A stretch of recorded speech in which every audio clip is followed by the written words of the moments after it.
எந்த ஆராதனை ஆண்டவர் அங்கீகரிக்கிறார்னு சொன்னால், ஒருவன் தன்னை பாவி என்று உணர்ந்து அந்த பாவத்தை தேவ சமூகத்திலே தெரியப்படுத்தி அந்த பாவத்துக்காக அவன் மனஸ்தாபப்பட்டு அந்த பாவத்தை அவன் விட்டு பரிசுத்த வாழ்க்கைக்கு நேராய் தன்னை ஒப்பு கொடுத்து வாழ்கிற வாழ்க்கையை தான் ஆண்டவர் விரும்புகிறவராயிருக்கிறார்.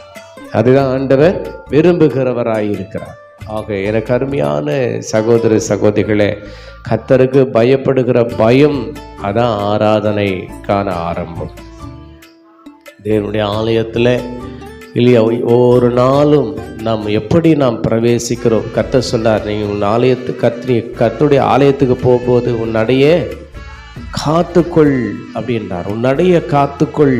நம்ம எப்படி ஆராதனையில் பங்குள்ளவர்களாக இருக்கிறோம், நம்ம எந்த நேரத்தில் வர்றோம், எந்த நேரத்தில் போகிறோம், நம்ம எப்படி ஆண்டவருடைய